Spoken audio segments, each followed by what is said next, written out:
This evening's program is going to be significant, I think, not only for the information that it contains about events themselves, but also because tonight's program, God willing and the creek don't rise, assuming it works out properly, will shed some light on some methodological considerations with regard to the operations of fascism and also the history of fascism, the two obviously being intimately connected. One of the things that we're going to be doing this evening is examining why many of the things that I refer to on this program are not particularly well known. Not only are the events themselves often conducted clandestinely, but beyond that, because many of the things that have taken place under fascist governments, many of the things that fascists do are so distasteful that many of the extremely prestigious elements that have and do back fascism prefer that fact, the fact that they back fascism and have done so historically, not be known to those who are often the victims of some of the occurrences and tactics that fascists have engaged in over the years and perpetrated over the years.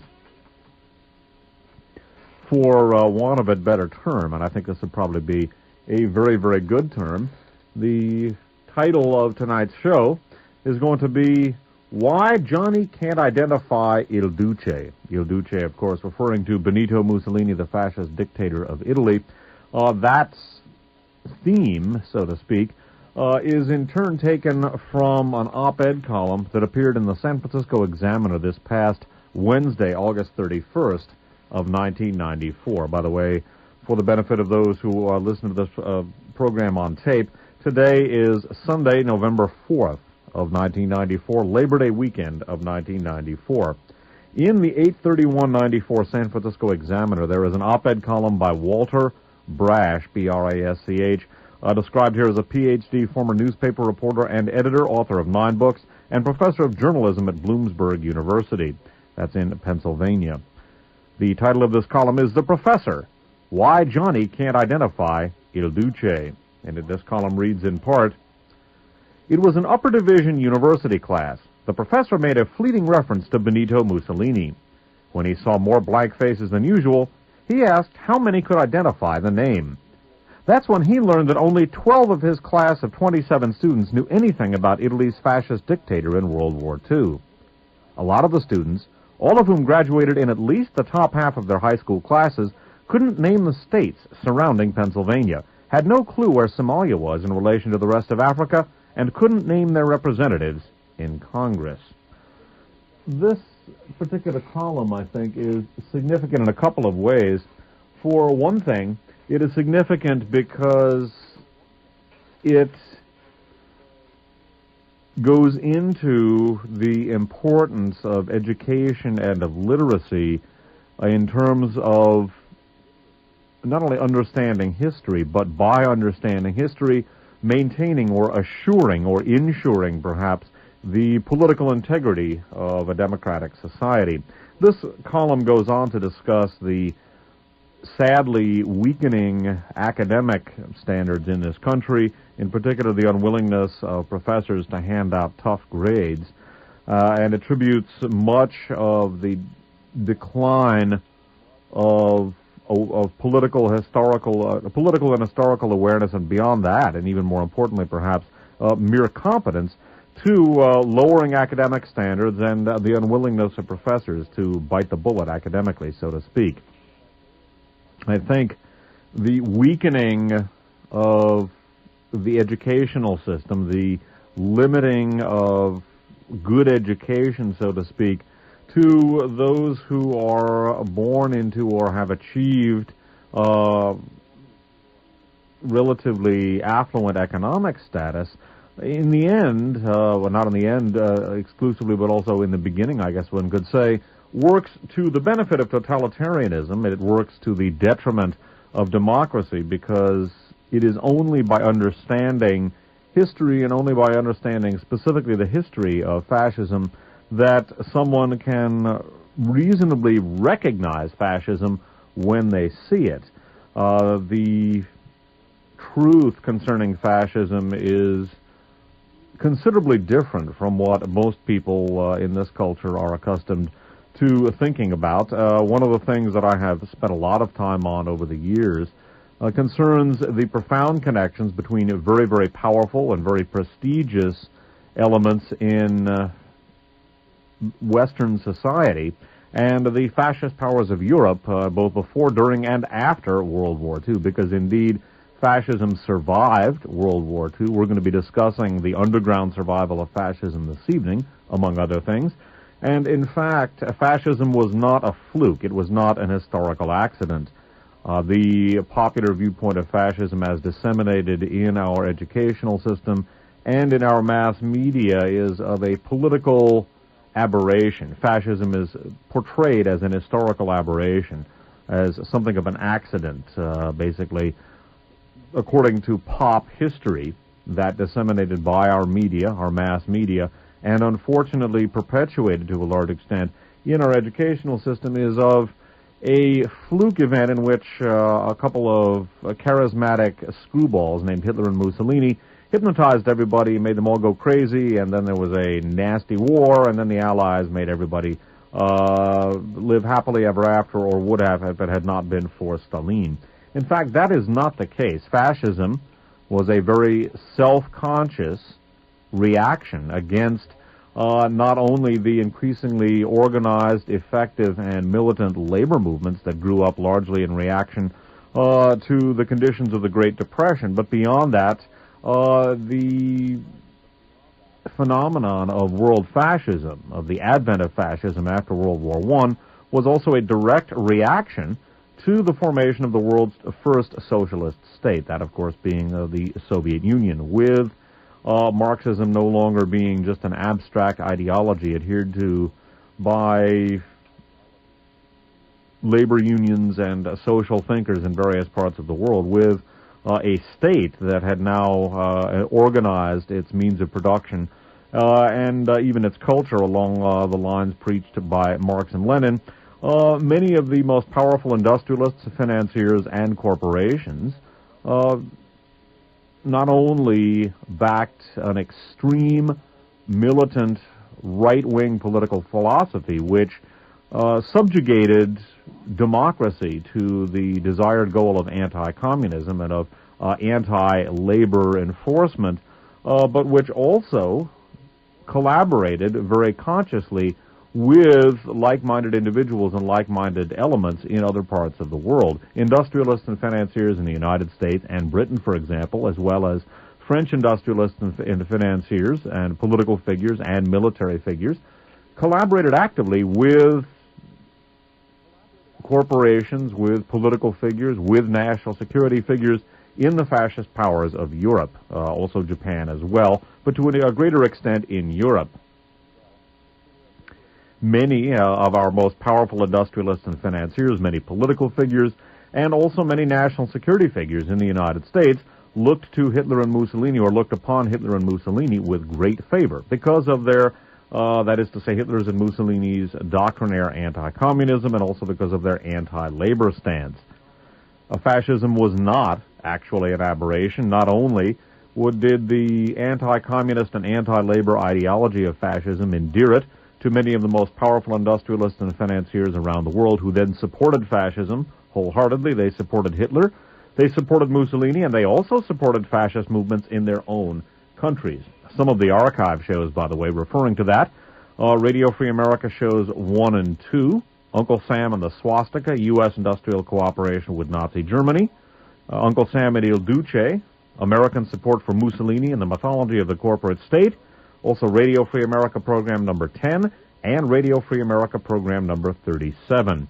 I would also note that, as we have seen in the archive shows about euthanasia in Nazi Germany and contemporary America, as well as a related program or archive series called The Seeds of Nuremberg, at an intellectual level as well, fascism, and in particular the extermination programs that were put into place by the Third Reich, and which culminated in Hitler's extermination of European Jewry, those racial laws which culminated in the Third Reich's extermination programs were based on a school of intellectual thought in which the practice of euthanasia and other disciplines, if one could call those disciplines, in order to effect eugenics, a genetic improvement of the human race, the Nazi laws were based, or were derived, I should say, from a very highly and very effectively established and very prestigious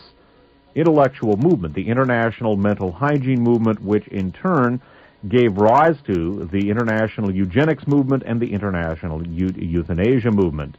Indeed, much of the Nazi euthanasia and eugenics legislation was predicated upon eugenics legislation that was based in the United States. The aforementioned book, our archive series, I should say, The Seeds of Nuremberg, in turn drawing on the book The Nazi Connection by Stefan Kuh, go into the very direct connection between American scientific racism of the 1930s and 1940s and the scientific racism and legal precepts which derived from it in Nazi Germany. In turn, the School of Scientific Racism, which created the eugenics legislation in the United States, upon which the Nazi legislation was based to a considerable extent, is a school of intellectual thought that has survived to this day, and that the Reagan and Bush administrations, among others, looked upon with great favor. It is worth understanding, first of all, that a vital educational system, an aware body politic, an intellectually active and intellectually well-informed body politic, are things that are essential to not only preserve democracy, but which those are things which are detrimental to fascism. The dumbing out or dumbing down of society, so to speak, the lowering of educational and intellectual standards, the blunting of historical and political awareness as a result, in turn makes the possibility of fascism, or the possibility of the advent of fascism, that much more likely, because people will not, in fact, Johnny, going back to this column from the Examiner of 8/31/94, Johnny won't be able to identify Il Duce when Il Duce is in front of him. First of all, if he doesn't know who Il Duce was or where he came from, he's not going to recognize Il Duce. Beyond that, if Johnny does not understand, and most Johnnies, and most Janies too, do not understand that Mussolini was not a fluke, that in fact his corporate state, so to speak, was propped up by American capital to a large extent. The American media covered for Mussolini. American financiers loaned capital to his municipalities and to his government and to his industry in order to prop it up. American media covered for Mussolini's corporate state and its many failures. And in fact, Mussolini was even named an honorary member of the American Legion in 1935, an honor that was later rescinded on a technicality. If Johnny can't read, and if Janie can't read, then they're not likely to find out that in fact Mussolini was not a fluke, and that in fact the forces that lay behind Mussolini and Hitler are forces that are very much present in this society. So that if Johnny or Janie are idiots, if they're poorly educated, if they can't read, then they're not going to be able to identify Il Duce, because in fact Il Duce derived from things that are very much with us here in the U.S. of A. They were with us in the 1920s, 1930s, and 1940s, and they are very much with us today. And it is worth understanding what those things are and how they work. And beyond that, it's worth understanding why it is that fascism is a phenomenon which is very poorly understood, despite the fact that it is very important, it is ongoing, and it is on the march and gaining around the world. We're going to take a look not only at some aspects of fascism that are not generally well known. We're going to take a look, for example, at how the very same Western, quote, democracies, unquote, which had supported Hitler and Mussolini so avidly in the pre-World War II and to a certain extent in the World War II periods, then took in many of the most heinous fascist elements and either used them in their own intelligence systems and defense industries, and or put them right back into power in the countries that they had held forth in before the end of World War II. I have spoken at great length over the years about the incorporation into the American intelligence system, for example, of the Reinhard Gehlen spy outfit. That was the Third Reich's Eastern Front intelligence outfit under German Major General Reinhard Gehlen. At the end of the war, Gehlen and his organization jumped to the fledgling Central Intelligence Agency after a brief stint working for military intelligence.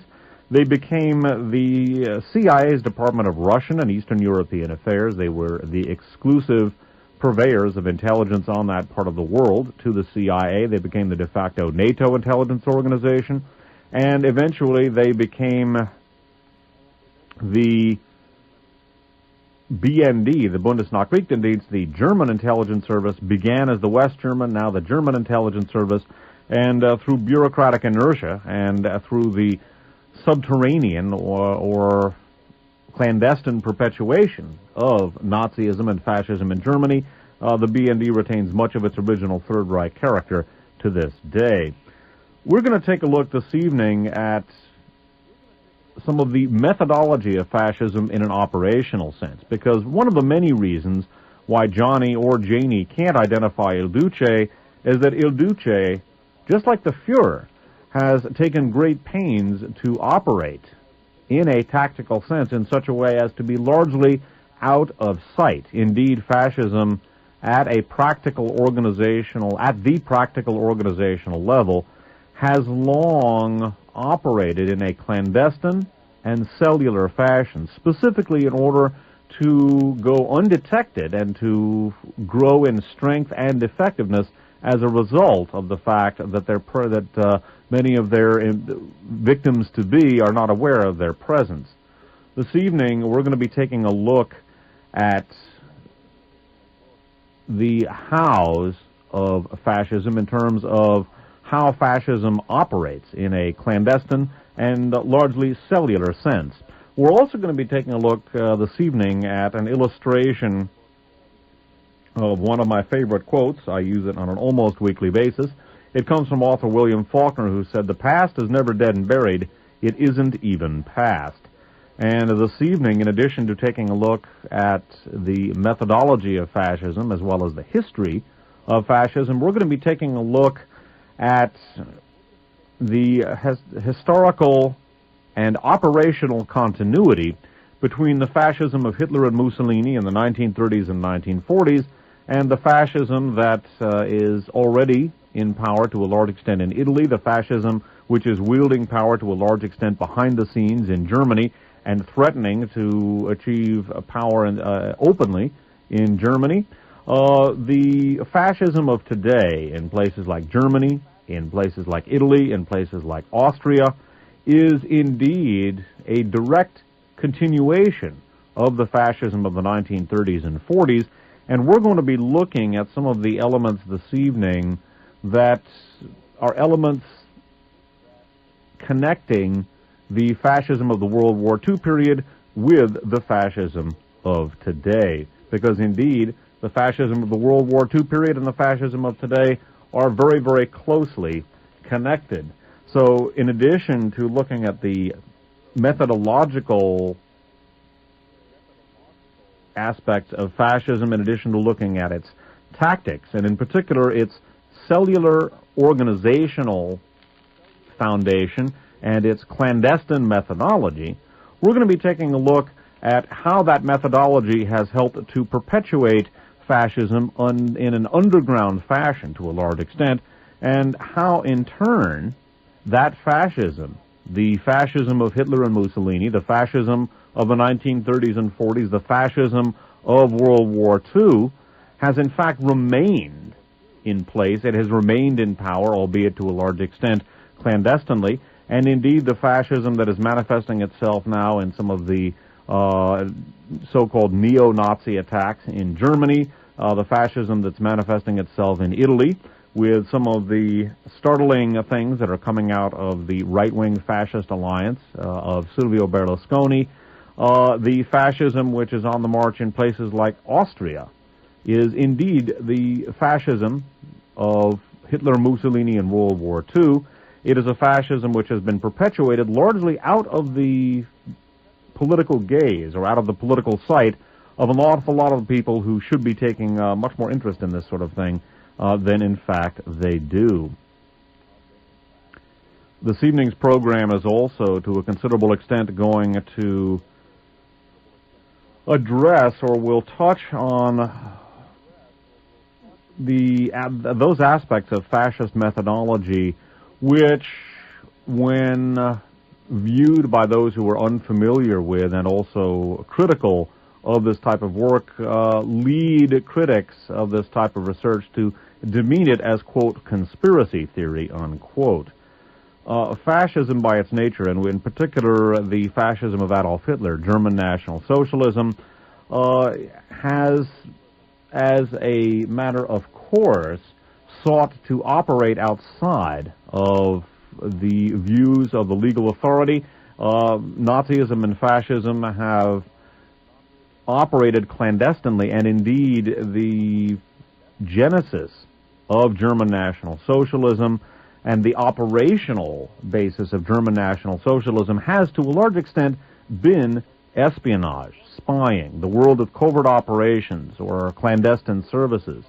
Indeed, at an operation or in an operational sense, both in the pre-World War II and World War II periods and today, fascism has operated in the sort of clandestine fashion that an intelligence agency would operate in. And indeed, as we have seen in Radio Free America program number 10, as well as a miscellaneous archive series dealing with the origins of the Nazi Party, Adolf Hitler himself got his start in political life as an undercover operative for the political department of the German army, the Reichswehr, under General von Lossow. Indeed, the German National Socialist Workers' Party, or the Nazi Party, was a resurrection of a moribund political party, the German Socialist Workers' Party, which was infiltrated by pan-German propagandists and other agents, and Adolf Hitler and other agents of the Reichswehr political department. And in its inception, the German Nazi Party was literally an intelligence front. It was a vehicle for introducing not only elements of the supposedly demobilized German army into civilian society for the purposes of effecting political reaction through covert or clandestine military operations, or paramilitary operations would be a better way of putting it. But beyond that, the Nazi Party, the German National Socialist Workers' Party, in its inception as an intelligence front, was a vehicle for the dissemination of the type of nationalist and reactionary political ideology that the German Army's political department sought to have propagated in Germany. So in examining fascism and examining the history and the operations of fascism, it's important to understand that much of it takes place outside, deliberately outside of the public viewpoint, so to speak, and beyond that, that clandestine operations are inextricably linked with fascism and Nazism, not only because of the key operational tenet of staying out of the public view for the purposes of gaining strength, not mobilizing opposition until it is time to emerge into view, but also Nazism itself grew directly out of the espionage apparatus of post-World War I Germany. It grew as a direct product of the national security establishment of Weimar Germany, which in turn was a continuum of that of the Kaiser. People demean this type of research as conspiracy theory because they're dealing with a field of intellectual inquiry which is, for the most part, dealing with things that are going on behind the scenes. This obviously entails a preoccupation with the clandestine. It also entails or necessitates, to a certain extent at least, some intelligent extrapolation. I think the demeaning of this type of work as conspiracy theory is unfortunate, but at the same time, it really does come with the address, so to speak. And one of the things we're going to be looking at this evening is why anti-fascist research, and that is how I refer to myself as an anti-fascist, and that is how I refer to this type of work, anti-fascist research, rather than conspiracy theory. It's anti-fascist research, that is necessarily going to be demeaned as conspiracy theory because it is necessarily going to be, or it is going to be demeaned by those who are unfamiliar with it or hostile to it as conspiracy theory because anti-fascist research, by its very nature, is going to be dealing with the clandestine and, to a large extent, attempting to ferret out the clandestine. So what we're going to be looking at this evening is basically why Johnny or why Janie can't identify Il Duce, why Il Duce and Der Fuhrer have sought to deliberately hide their operations. We're going to take a look at why many of the prestigious and powerful elements that backed Hitler and Mussolini and that back fascism today do not want the true history of fascism known. And we're going to take a look at the clandestine nature of fascism and Nazism in particular and how that has permitted operational continuity between the World War II period and today.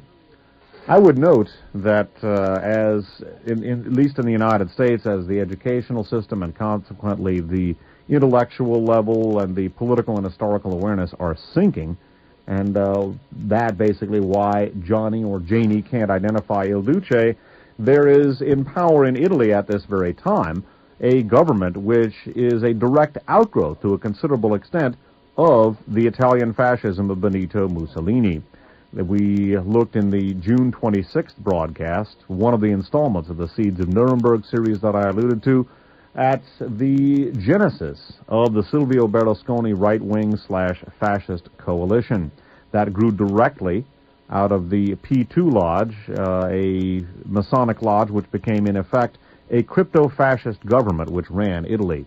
The P2 Lodge was headed up by a former Mussolini supporter and Waffen-SS officer named Licio Gelli, and it involved many prominent Italian business people, intelligence officers, military officers, people involved with the media, people involved with organized crime, key politicians.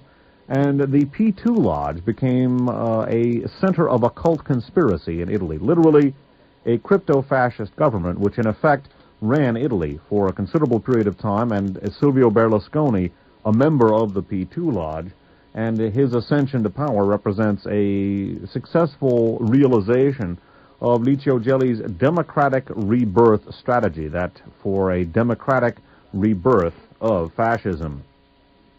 And as a result of the activities of the P2 Lodge, and as a result of the activities of those who have supported the P2 Lodge over the years, at this time there is in Italy the first European government since World War II which has open and official participation by members of a fascist political party. This is by no means the first government in post-World War II Europe with fascists in positions of power, but this is the first time that there has been a government in which fascists have held ministerial posts, members of an openly fascist political party. We're seeing a lot of interesting things starting to come out of Italy under the circumstances, including attempts at rehabilitating Il Duce and fascism in general. I'd like to touch very briefly on an article that I dealt with a couple of weeks back. This is from the San Francisco Examiner of Wednesday, August 17th of 1994. And Johnny may not be able to identify Il Duce, but when and if he does, he may eventually be identifying Il Duce as somebody who is positive, because indeed the resurrection and the cleaning up of not only Mussolini but perhaps fascism in general, or the cleaning up of the image, is underway in a big, big way. Examiner 8/1794 has the following story from the London Times by John Phillips, date-lined Rome, headlined, Italy heralds fascist, subheaded, Philosopher Gentili to be remembered with new stamp. That's Gentile. The article reads in part, Italy's right-wing government has begun the rehabilitation of the fascist philosopher Giovanni Gentili by deciding to issue a commemorative stamp marking the 50th anniversary of his death. The Minister for Posts and Telecommunications, Giuseppe Tattarella, Tattarella, ordered that the stamp be issued in October, following what he said was an almost unanimous quote-unquote decision by Italy's National Philatelic Council. Gentili joined the Fascist Party in 1923 and was a leading figure in developing its ideology and educational program. In 1925, Gentili organized the publication of the Manifesto of Fascist Intellectuals, unquote, which hailed Benito Mussolini's movement as the moral regeneration of Italians. Left-wing partisans assassinated the philosopher in Florence in April of 1944. The rehabilitation of the fascist scholar has begun 50 years after his death, unquote, the newspaper La Stampa commented Tuesday. Mr. Tattarella is a member of the primarily neo-fascist National Alliance Party, which joined the coalition government led by Italian media magnate Silvio Berlusconi.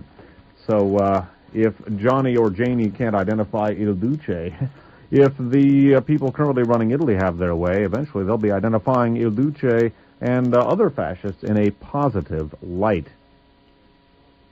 We should note at this juncture that Italian fascism in the person or in the form of the P2 Lodge was perpetuated largely as a result of the connivance of the conquering authorities. The Allies, chiefly the United States, actively collaborated with Italian fascists and put them in power after the occupation of Italy by the Allied armies. We have looked at great length in the past at the P2 Lodge in Radio Free America shows 18 through 21, and we've looked at its collaboration with Western governments and with Western national security establishments in particular in programs 19, 20, and 21, later in 32, 34, 35, and the miscellaneous archive show about Operation Gladio. The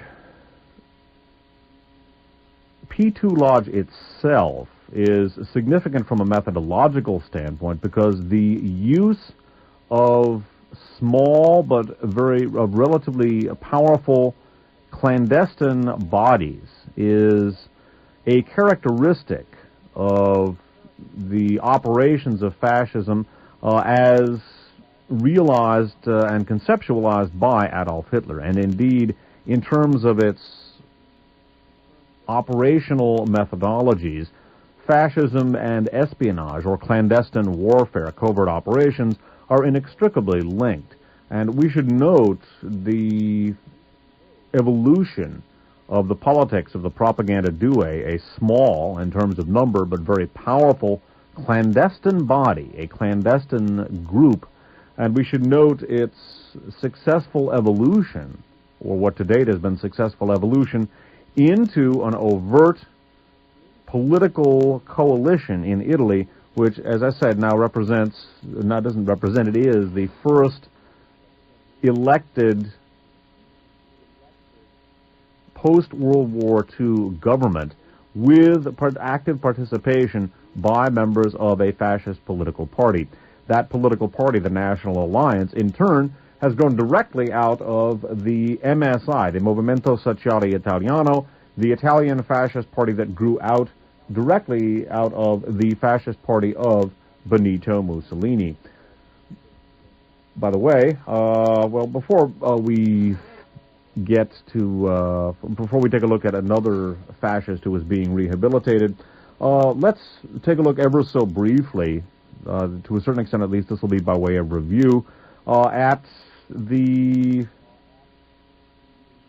fascist participation in the current Italian cabinet.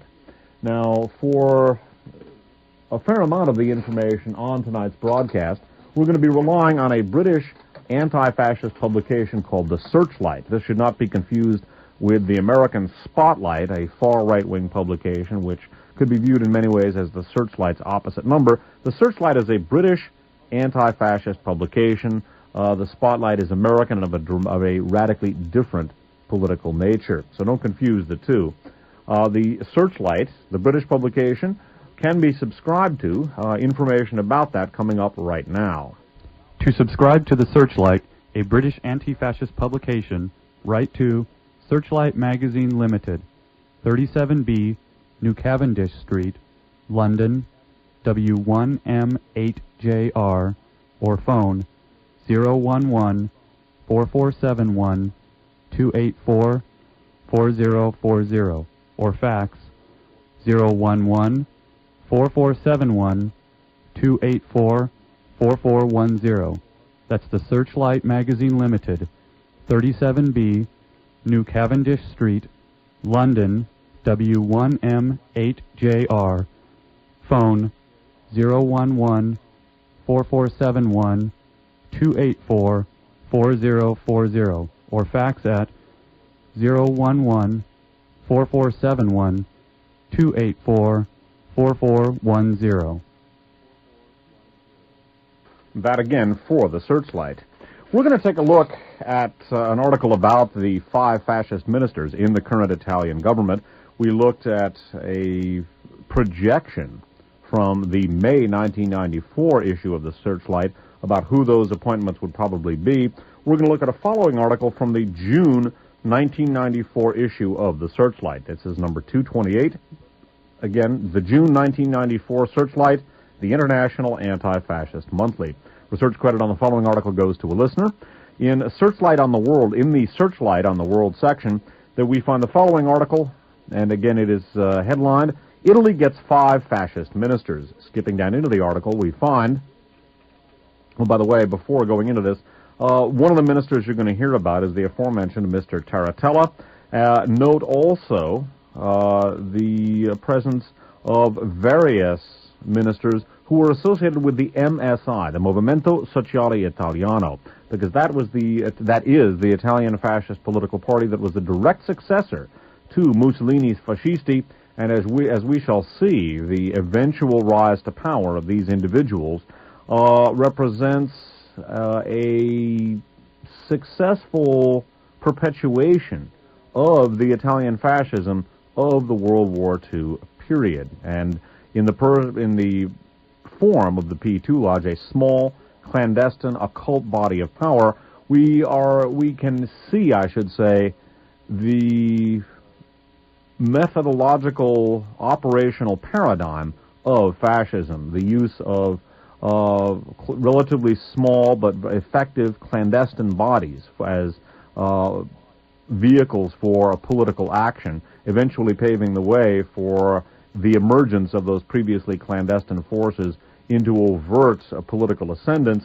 The P2 Lodge and its eventual blossoming into the current Silvio Berlusconi government could be seen as something of a paradigm for the operations of fascism, and we're going to be taking a look at that use of small clandestine bodies as vehicles for effecting covert operation, or the sort of covert operation that is necessary for the rise of fascism. It's something we're going to be looking at throughout the course of the evening. By the way, I would also point out that Nazism in particular developed an operational methodology which is basically the same, which proved to be basically the same for the acquisition of power in Germany proper or for the conquest of some of Germany's neighbors. We're going to get into that a little bit later. But note here, the Italian ministers who have derived or have come out of the MSI, because the MSI is one of the elements of fascist political continuity and historical continuity that we're going to be looking at this evening. From the Searchlight of June of 1994, the 5 Movimento Sociale Italiano Alleanza Nazionale, MSI-AN fascists, are the first to hold ministerial positions in a Western government since the destruction of European fascism in 1945. Holding the key defense portfolio, giving control of the armed forces, is Cesare Previti, Previti, 60, millionaire vice president of Berlusconi's Fininvest communications monopoly. Previti, now this is the fellow who's in charge of the Ministry of Defense, Previti is a former member of the MSI who is a fascist in all but party membership. One of his first proposals has been to wind up all the activities of the anti-corruption, quote, clean hands, unquote, commission. This is hardly a surprise in light of the fact that a Milan court ruled on May 2nd that 3 top executives of Berlusconi's media and industrial Fininvest empire should be put in preventive detention pending inquiries into alleged falsification of their firm's accounts. Also under the microscope of both the Clean Hands Commission and the Anti-Mafia Commission is Berlusconi's brother Paolo, who has been charged with bribery. Previti is Berlusconi's lawyer. That's Paolo Berlusconi, Silvio Berlusconi's brother. So note, Previti in charge of the Ministry of Defense, former member of MSI. Continuing. Controlling the strategically important posts and telecommunications ministry is Giuseppe Tattarella, a member of the MSI who makes no secret of his fascism. He will also be deputy prime minister. Now, of course, Tattarella is the fellow who is responsible for the issuing of the stamp that is sort of rehabilitating the reputation of the Italian fascist philosopher Giovanni Gentili. We read about that in the 817 Examiner article just a few minutes ago. Continuing. The transport minister is Publio Fiori, a 56-year-old lawyer who, though not a member of the MSI, is a virulent anti-communist. He defected to the MSI-AN from the Christian Democrats. Adriana Poli Bortoni will direct affairs at the Agriculture Ministry, vital in the relationship with the European Union. The only woman in the cabinet, 50-year-old Bortoni, B-O-R-T-O-N-E, is a hardliner on the right of the MSI and has been an MP since 1983. The new Environment Minister, Aletro Mattioli, M-A-T-T-E-O-L-I, is a longtime MSI member. He was elected to Parliament in 1983 and was Regional Secretary of the MSI in Tuscany. The final MSI-AN minister is Domenico Fisicella, F-I-S-I-C-H-E-L-L-A, the Heritage Minister. Fisicella, let me read that last sentence again. The final MSI-AN minister is Domenico Fisicella, the Heritage Minister. Fisicella is a monarchist and a Julius Evola fan who helped MSI leader Gianfranco Fini establish the Alleanza Nazionale. Julius Evola, by the way, is a Nazi mystical theoretician. I would also note that the Defense Undersecretary, this is an article we've read before on this program, has a very interesting background as well. In a sidebar to the article I just read you from the June 1994 Searchlight, we find the following under the headline of Arrested with Guns. Guido Loporto, the new Defense Undersecretary, has an interesting past. On October 24th, 1969, Loporto, 56, who has been an MSI deputy since 1972, was arrested on the outskirts of Palermo with three others, Alfio Lopresti, Ferdinando Mistretta, and Pierluigi Concutelli, C-O-N-C-U-T-E-L-L-I. The car in which they were traveling was found to contain 4 machine guns, other guns, 7 hand grenades, and 500 rounds of ammunition. The Carabinieri were told not to make any written notes or notify the newspapers. Concutelli is now serving life imprisonment for the murder of Judge Vittorio Accorsio and the attempted murder of Judge Pierluigi Vigna of Florence.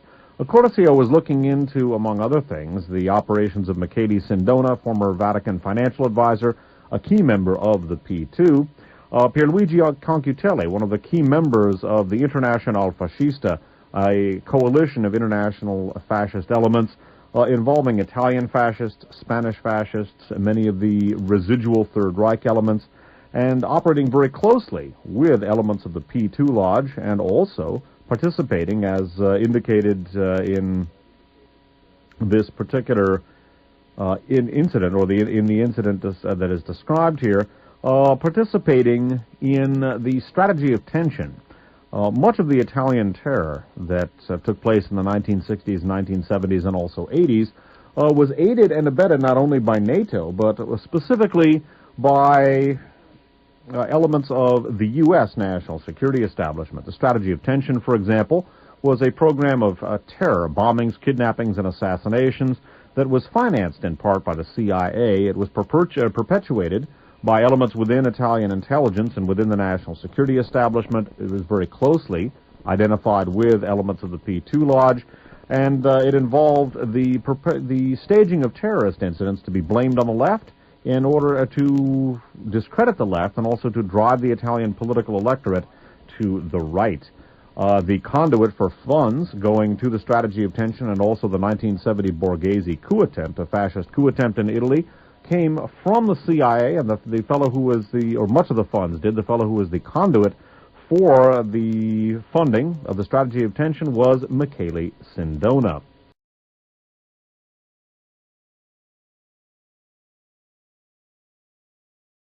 This evening's program is going to be significant, I think, not only for the information that it contains about events themselves, but also because tonight's program, God willing and the creek don't rise, assuming it works out properly, will shed some light on some methodological considerations with regard to the operations of fascism and also the history of fascism, the two obviously being intimately connected. One of the things that we're going to be doing this evening is examining why many of the things that I refer to on this program are not particularly well known. Not only are the events themselves often conducted clandestinely, but beyond that, because many of the things that have taken place under fascist governments, many of the things that fascists do are so distasteful that many of the extremely prestigious elements that have and do back fascism prefer that fact, the fact that they back fascism and have done so historically, not be known to those who are often the victims of some of the occurrences and tactics that fascists have engaged in over the years and perpetrated over the years. For want of a better term, and I think this would probably be a very, very good term, the title of tonight's show is going to be Why Johnny Can't Identify Il Duce. Il Duce, of course, referring to Benito Mussolini, the fascist dictator of Italy. That theme, so to speak, is in turn taken from an op-ed column that appeared in the San Francisco Examiner this past Wednesday, August 31st of 1994. By the way, for the benefit of those who are listening to this program on tape, today is Sunday, November 4th of 1994, Labor Day weekend of 1994. In the 8/31/94 San Francisco Examiner, there is an op-ed column by Walter Brash, B-R-A-S. In the end, well, not in the end exclusively, but also in the beginning, I guess one could say, works to the benefit of totalitarianism. It works to the detriment of democracy, because it is only by understanding history and only by understanding specifically the history of fascism that someone can reasonably recognize fascism when they see it. The truth concerning fascism is considerably different from what most people in this culture are accustomed to thinking about. One of the things that I have spent a lot of time on over the years concerns the profound connections between very, very powerful and very prestigious elements in Western society and the fascist powers of Europe, both before, during, and after World War II, because indeed fascism survived World War II. We're going to be discussing the underground survival of fascism this evening, among other things. And in fact, fascism was not a fluke. It was not an historical accident. C.H. Described here as a Ph.D., former newspaper reporter and editor, author of 9 books, and professor of journalism at Bloomsburg University. That's in Pennsylvania. The title of this column is The Professor, Why Johnny Can't Identify Il Duce. And this column reads in part, It was an upper division university class. The professor made a fleeting reference to Benito Mussolini. When he saw more blank faces than usual, he asked how many could identify the name. That's when he learned that only 12 of his class of 27 students knew anything about Italy's fascist dictator in World War II. A lot of the students, all of whom graduated in at least the top half of their high school classes, couldn't name the states surrounding Pennsylvania, had no clue where Somalia was in relation to the rest of Africa, and couldn't name their representatives in Congress. This particular column, I think, is significant in a couple of ways. For one thing, it is significant because it goes into the importance of education and of literacy in terms of not only understanding history, but by understanding history, maintaining or assuring or ensuring, perhaps, the political integrity of a democratic society. This column goes on to discuss the sadly weakening academic standards in this country, in particular the unwillingness of professors to hand out tough grades, and attributes much of the decline of political and historical awareness, and beyond that, and even more importantly perhaps, mere competence, to lowering academic standards and the unwillingness of professors to bite the bullet academically, so to speak. I think the weakening of the educational system, the limiting of good education, so to speak, to those who are born into or have achieved relatively affluent economic status,